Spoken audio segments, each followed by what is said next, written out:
हरियाणा के अग्निवीरों को सरकार ने एक बड़ी खुशखबरी दी है। जो युवा 4 साल अग्निवीर बनकर लौटेंगे, उन्हें सरकारी नौकरियों में 3 साल की छूट का तोहफा सरकार की तरफ से दिया जाएगा। इसके अलावा पहली बैच के एक्स अग्निवीरों को नौकरी में 5 साल तक की उम्र सीमा में छूट दी गई है। लेकिन सवाल यह है कि अग्निवीरों को उम्र की छूट तो मिली है, क्या उन्हें उनकी अग्नि का फल भी मिलेगा? ये छूट क्या अग्निवीरों के भविष्य को बचाएगी या फिर सिर्फ उनका समय खरीद लेगी? नमस्कार, आपके साथ मैं हूं प्रतिमा दत्ता। वीडियो में बात आज हम करेंगे उन युवाओं की जो 4 साल की अग्नि में जलकर नागरिक जीवन में कूद पड़े हैं। एक तरफ हरियाणा सरकार ने इन एक्स अग्निवीरों को सरकारी नौकरियों में 3 साल की छूट का तोहफा दिया है, तो दूसरी तरफ केंद्र सरकार ने एक महत्वपूर्ण संशोधन कर एमएचए को इनके करियर की देखभाल सौंप दी है। सुनने में तो ये सब कुछ राष्ट्र हित और युवाओं के हित में लगता है, लेकिन सवाल ये उठता है कि क्या उम्र में छूट मिलने के बाद नौकरी भी समय पर मिल जाएगी या सिर्फ और सिर्फ सरकारी फाइलों में एक और सफलता की स्टैंप लग जाएगी? आइए अग्निवीरों के लिए आई इन खुशखबरी की परतें खोलते हैं और समझते हैं कि जिस हरियाणा में पहले ही लाखों युवा रोजगार की तलाश में भटक रहे हैं, बेरोजगार हैं, उसी हरियाणा में हजारों अग्निवीरों को सरकारी नौकरी देना कितना आसान है और कितनी जल्दी ये नौकरी उन्हें मिल सकती है। सबसे पहले ये जानेंगे कि सरकार ने आखिर आदेश क्या जारी किया है। हरियाणा सरकार ने डोमिसाइल एक्स अग्निवीरों को सरकारी नौकरियों में सीधी भर्ती के दौरान आयु सीमा में छूट देने का फैसला लिया है। इसको लेकर मुख्य सचिव अनुराग रस्तोगी ने सभी विभागों को निर्देश भी जारी कर दिए हैं। सरकार के आदेश के अनुसार जो अग्निवीर 4 साल की सेवा पूरी कर चुके हैं और अब नागरिक जीवन में प्रवेश कर रहे हैं, उन्हें ग्रुप बी और ग्रुप सी के पदों की सीधी भर्ती के अधिकतम उम्र सीमा में 3 साल की छूट दी जाएगी। वहीं पहली बैच के एक्स अग्निवीरों को 5 साल तक की उम्र सीमा में राहत मिलेगी।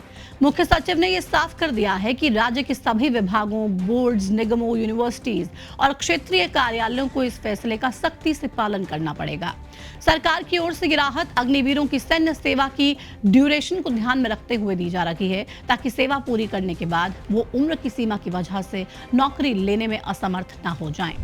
अब कहा यह जा रहा है कि सरकार के इस फैसले से हरियाणा के उन 2227 एक्स अग्निवीरों को सबसे ज्यादा फायदा होगा जो अग्निवीर योजना की शुरुआत में ही सेना में भर्ती हो गए थे। उम्र सीमा में छूट मिलने से उन्हें अब सरकारी नौकरी से वंचित नहीं रहना पड़ेगा।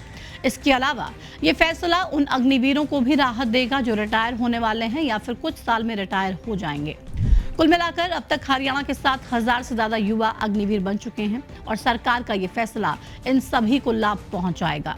सरकार की ओर से कहा जा रहा है कि ये फैसला युवाओं को रोजगार का नया अवसर देगा, साथ ही देश सेवा से लौटे युवाओं को सम्मानजनक जीवन जीने में भी मदद करेगा। अब देखा जाए तो हरियाणा सरकार का ये फैसला हजारों अग्निवीरों के लिए काफी बेहतर है, लेकिन सवाल ये उठता है कि सरकार ने उम्र सीमा तो घटा दी, लेकिन नौकरियां कहां से आएंगी?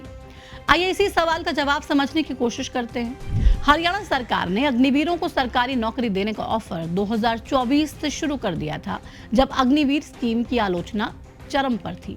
लग रहा था जैसे सरकार अग्निवीरों से ये कह रही हो कि आप सेना से लौटने के बाद आप सीधे हरियाणा सरकार की नौकरी पर लग जाएंगे, चिंता मत कीजिए।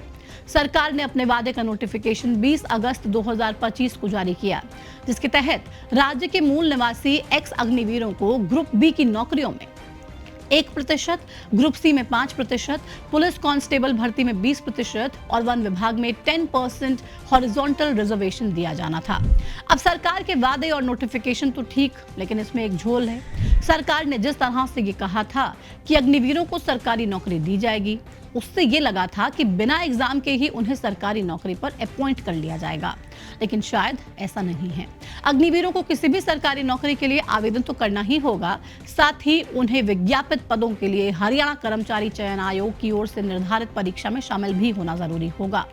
तो क्या ऐसी स्थिति में सभी अग्निवीरों को नौकरी मिल पाएगी?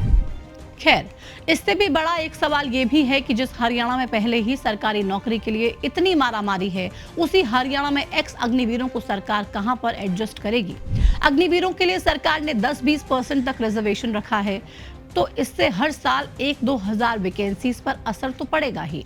ऐसे में अग्निवीरों के लिए सरकार कहां जगह बनाएगी और उन लाखों बेरोजगार युवाओं का क्या होगा जो पहले से ही सरकारी नौकरी की कतार में सालों से खड़े हैं और उनका इंतजार अब तक खत्म नहीं हुआ है।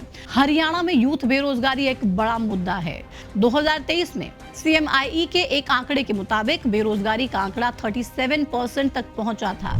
ऐसे में अब अगर अग्निवीरों को 10-20% कोटा मिल जाए तो बाकी 80-90% वैकेंसीज पर सामान्य बेरोजगारों का आखिर क्या होगा? वो तो जनरल कैटेगरी में लड़ेंगे जहां कंपटीशन पहले से ही खूनी है।